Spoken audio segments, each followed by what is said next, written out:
Hey guys, today I'll be showing you some more Moog history here.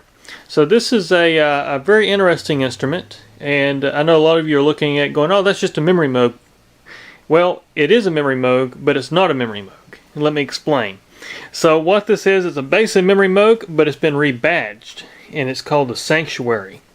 And this was a marketing idea that Moog had to actually market these things to churches and try to get the synthesizer into churches and stuff like that. So they rebadged so many of them, I don't know how many, as the Sanctuary synthesizer. And I believe this was a Dave Van Coovering idea, if I'm not mistaken. It might have been a Roger Luther idea as well. So those two guys, they might have, this might have been those two together. I'm not 100% sure. But it is a rebadged Memorymoog.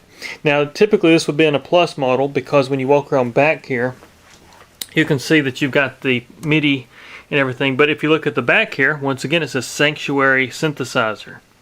So it's just a rebadged Memorymoog for marketing to churches, and just a really cool piece of Moog history there. You don't see these things. This is the first one I've ever seen in person, and I just want to take a minute here and kind of show this off a little bit, because I know some of you guys would appreciate the history, some more history of the Moog Moog stuff here. But this one here in this unit, I actually didn't do a full restoration on this one. This is just typically just a repair on this one. It had a lot of problems.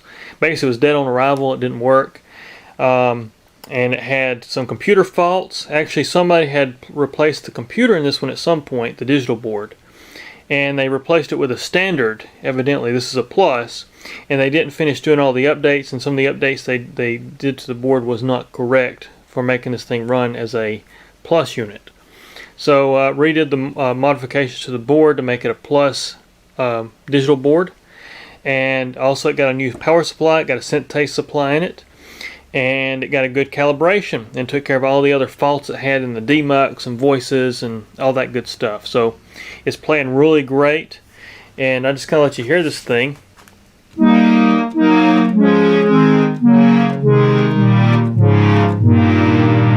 Like I say, full calibration, auto-tune runs great, and I do believe this unit's going to be for sale. It actually belongs to a guy some of you may be familiar with, which is Brad Holland, who owns Isla Instruments, which is some of you may know him for his S2400 MIDI controller, the really advanced little MIDI controller that he's designed. Well, this is actually his unit, but you can see it says 6 tuned, and if we actually go through voice count here, we're going to go to cyclic mode. I'll just show you that all voices are actually working.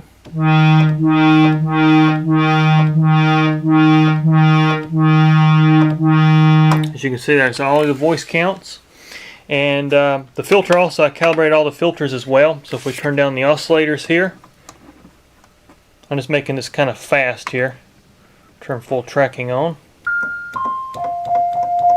so you can hear all the voices cycling. Now filters are never exactly perfect because they are filters. They don't have all the thermal compensation stuff the oscillators have.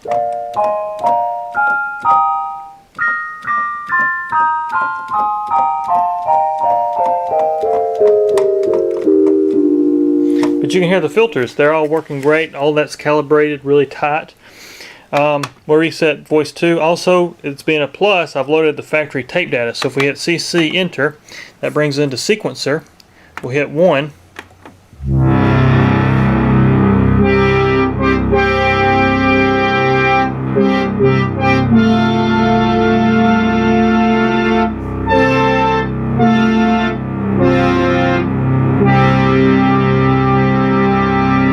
So as you can hear, the sequencer works good.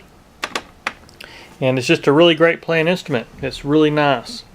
But anyways, I just want to make a little video to share the history of the Moog history here of the Sanctuary. Not very much on the Sanctuary as far as actually seeing one in person here.